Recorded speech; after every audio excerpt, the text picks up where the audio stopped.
Ain't no name for president, bitch ass niggas. Welcome back to another episode of NoName TV. I'm the father, Marcus Antoine, NoName, whatever you want to call me. Today, we got somebody that y'all don't even know. He got stamped in Project NoName in the beginning of this shit. He was back in my grandfather's house making music. Like, he's been around, but now he finally taking music serious. We got 00Wicck. Or is it 00Jug? Who are you today? Nah, man. It's 00Wicck. Okay. I feel like I don't even know you no more, man. You changed your name. You was a barber. Now you a rapper. What we doing? Shit, I still cut hair here and there, bro. You know. How does that? I guess we can start there. How does that the mix so far? Trying to be a rapper and be still trying to cut hair. I ain't gonna lie. To be honest with you,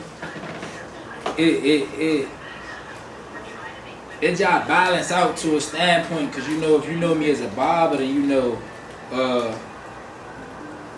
I just been cutting big names and all that. So I done cut NBA players, NFL players, rappers, all that shit. So if I really wanted to push that shit, I was on some super, I ain't gonna say dick ride and shit, but like, if I really wanted to push it, I could be pushing my music when I'm cutting the hair and all that. Like, it's still a balance, nigga. I'm still cutting basically the men hair, regular people, whoever. I ain't get too big headed with it. I slowed down though for sure on cutting hair though. Okay. That's what it is. I definitely slowed down on cutting hair. Alright, so speaking on music, right? You saying you taking rap serious now. You started out as in your own words as you was just been. So what made you finally say, you know what, fuck it, I'ma rebrand and be an artist? I'ma keep it 100. You was one of the reasons a nigga really took rap serious for sure, cause back in your grandfather's house and niggas recording and all that, you could tell, like, I was saying some little shit on the song, but the nigga was big, and you did the interview or podcast with Deuce and them, and you was talking about that, and you was like, nah, bro definitely, he cranked, you gotta get him back in the studio and all that, so my man tape, the verse you had on that particular song, the only time you ever appeared, that was the #1 stream song on the shit. Damn, for real? Yeah, so like, that's tough. Not only it's I feel like it would be a sign, because even when you playing around and you doing something, even though it's not a big scale type of thing, like you on a huge producer's tape and that shit went up, but it's the fact that you was still first, and wherever you at, you've always been first in terms of numbers as an artist, shit, as a barber. It seemed like you just shot up out of there on both ends. So hell yeah. It's definitely time, I feel like, for you to start taking rap serious, man. Yeah, definitely. My man Barry the reason too, bro. He got my man Barry Wick. He politic, like, he started rapping and all that with Nino.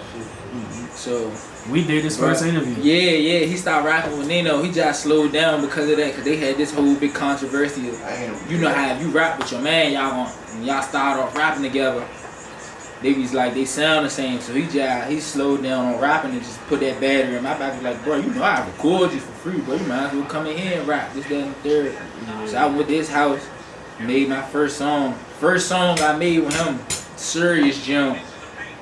That shit'll never get played. I ain't even gonna lie. Why not? Bums. Niggas be like, shit, that shit ain't that bad. A nigga try hopping that auto-tune vibe and all that shit.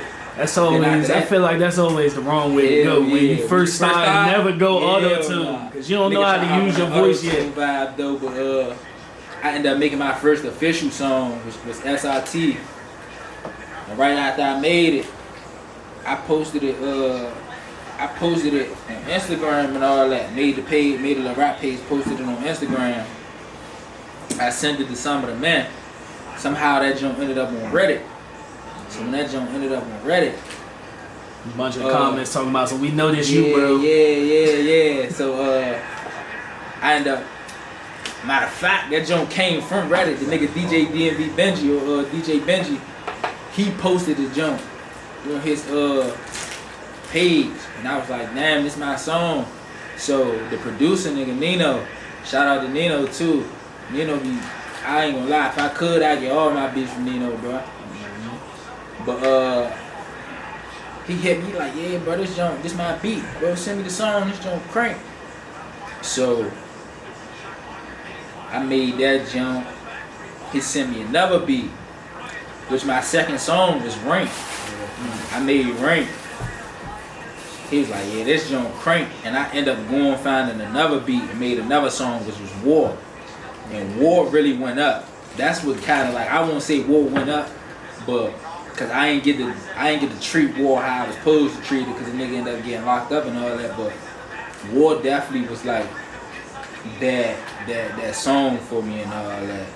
That joint got posted. DC Artists posted that joint on the underrated crank of the week. So I was like, oh yeah, this definitely one of the ways to put that battery in the back.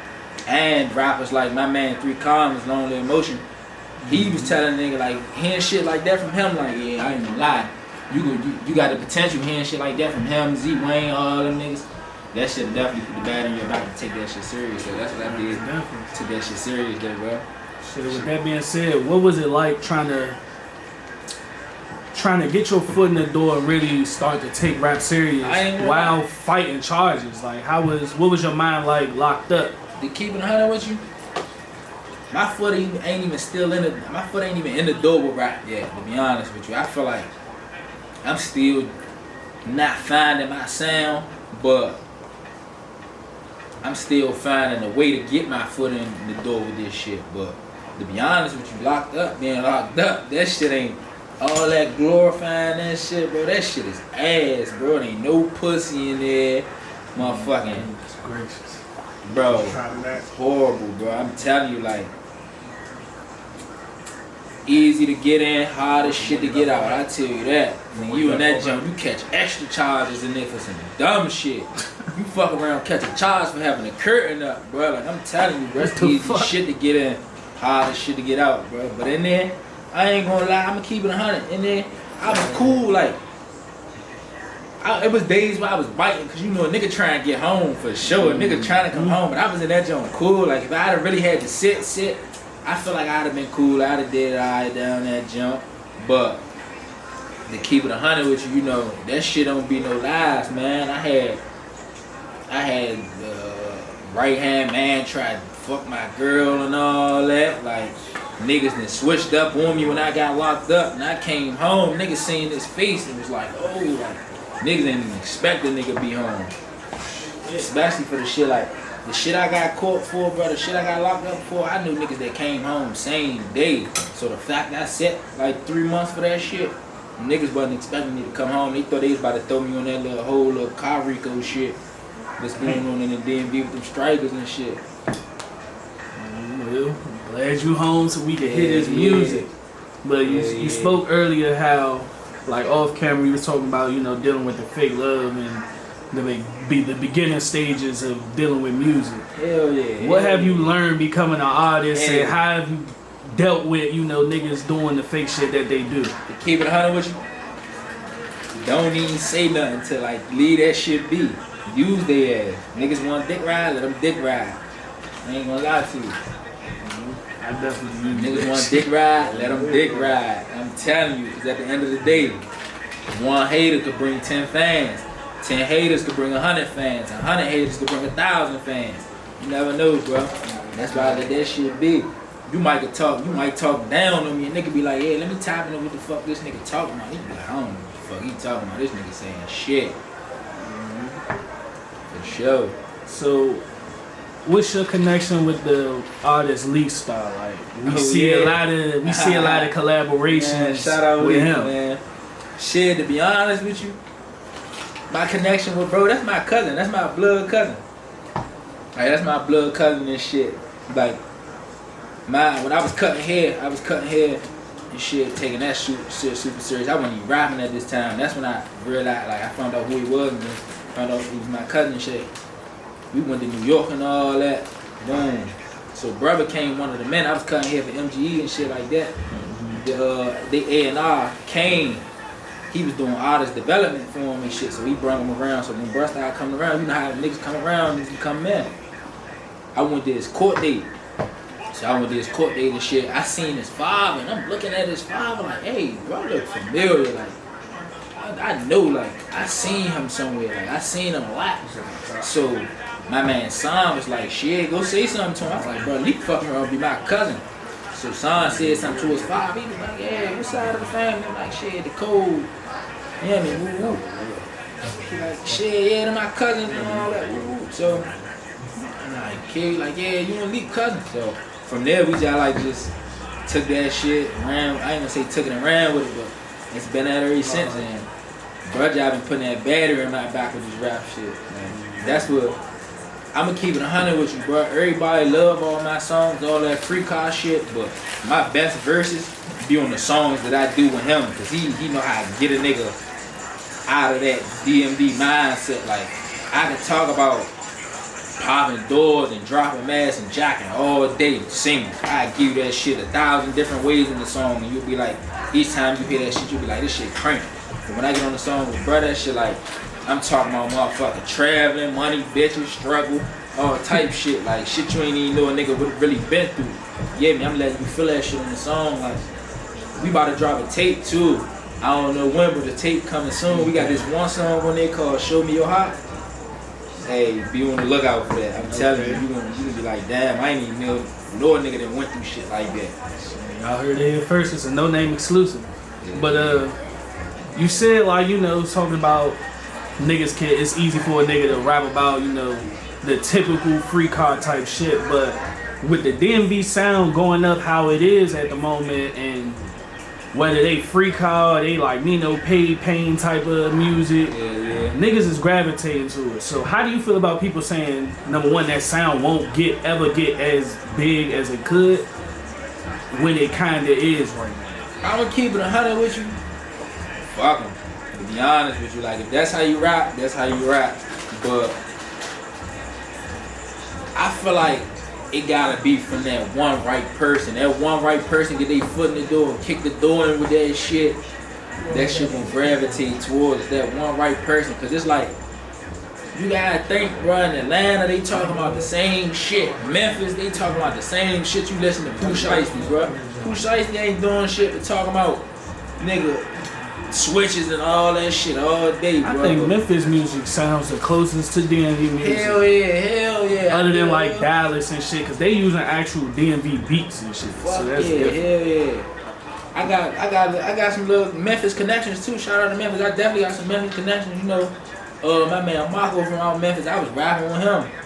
After we left your joint, I ended up going to a different studio. My man had a studio.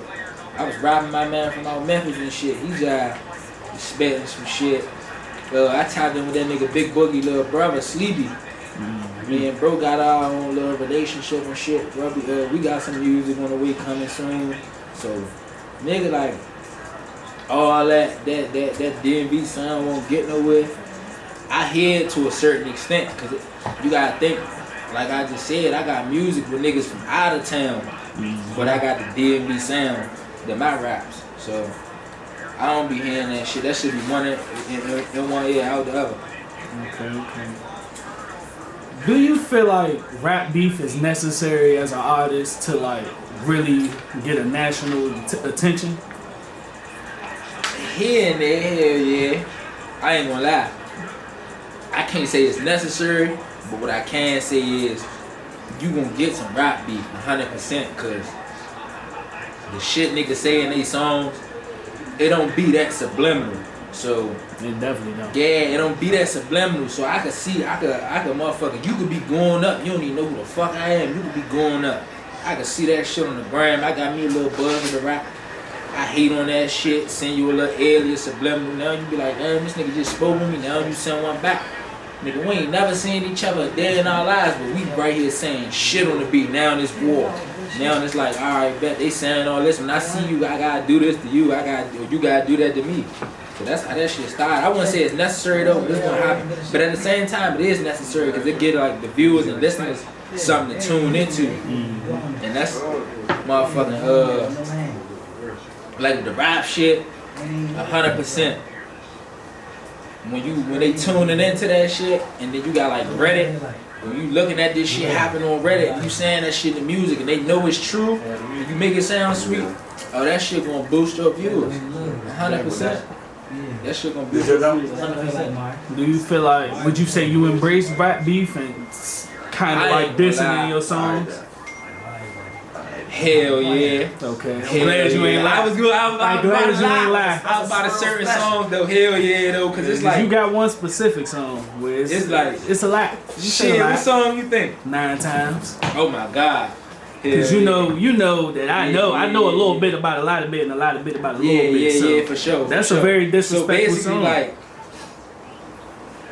the inspiration behind that is niggas will go play the internet. You know the internet gonna win it all, bro. 100%. If you on that internet gonna win it all. But if we ain't really, they had rappers on their side, they got rappers on their side, but we ain't really got no rappers on our side. So they playing the internet and putting it into the music. Like I said, when niggas start saying, I ain't gonna lie, bro, I crank, woo, woo, woo. And I really started telling them shit like, alright, y'all gonna say this, and I'm gonna say this. If you gonna put it out there, let's go. You hear me? And I'm throwing them motherfuckers back. That shit. You hear me? I ain't gonna lie.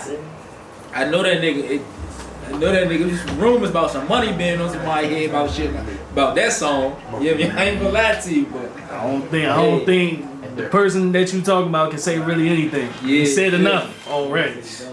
Nah, man, I ain't gonna lie. Real. Yeah. Keep them up. Oh yeah, free talk, man. I ain't gonna lie, definitely free talk. Free my heart, man. I ain't gonna lie to you. But you got a song on your upcoming project. Is it called Impulsive? Yeah, hell yeah, Impulsive. The project called Impulsive and that song called Impulsive. Okay. What made you go with that title? Impulsive? I'ma keep it 100 with you, bro. Leak. 100% leak, cause you know I'm 22, so I'm still in that young nigga phase. To be honest with you, I still want to do this, that, and the third in the streets and shit. So mind you, Leak older than me, so he be having to chill, bro. If you gonna do it, you gotta do it the right way. He be having to talk with you, and he was like, I ain't gonna lie, bro, your ass impulsive, bro. Like you just do shit, you just be ready to do shit. Your emotions impulsive, bro. Like you let your emotions control you, bro. And it ain't even gotta be on no nigga just got me gut shit. I can real just like you doing this interview, I can real just think about something and be like, man, fuck, I'm trying to do this, man. Like, what's up? Like, yeah.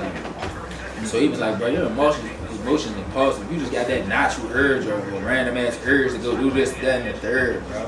And you gotta chill. So I just embraced that shit. I used to argue with him about that shit, like, man, you don't even know what the fuck you talk about, this, that, and the third. But I was like, yeah, man, I just embraced that shit. That job became my love. If you gonna hear it a couple of times in the song, I'd be like emotional off impulse and all this, so I'm impulsive. Like, you gonna hear it. I just embraced it. For sure. So what can we expect from this project? I mean, we don't see a lot of visuals from you. It's like 2 or 3 that are actually out right now that you can actually go see. Can we expect like more visuals for the tape? And is the tape gonna be like a big project, or is it gonna be like 7 songs? Like what can we? I feel like I got 10 guaranteed right now on the project, guaranteed. But the tape gonna be a big project for me because you know this gonna be my first tape and shit like that. Like mind you, I only been rapping for like 6-7 months, and out of 6-7 months, I was locked up for 3 of them. So I got a whole lot in the vault. But that tape, when I first started rapping, bro, I tried to make a little song for the vibes. Couldn't do that. I got songs on there for the vibes. It's just the vibes 11. I got techno type jumps for the people who like the Nino paid beat selection. I got the free car rap for the niggas who love the street shit, who love the beef. I got the pain, not the pain, but like more so. What's the word I'm looking for? Tank like that shit, like I got the struggle, like the overcoming struggle shit on there. Like I got it all. I got the missing your dog, all types of shit. Like it's a basically an impulsive ass tape, bro. You gonna have 100 different feelings from that joint. It's an impulsive ass tape. I think so. When can we expect that joint to come out? Like, I'm gonna keep it 100 with you. This today the 8th. I might drop that joint. Matter of fact, I'm about to go do this research right now. Look, I'm gonna drop this joint the day Tar go to court. Let me look this up real quick. Let me see something.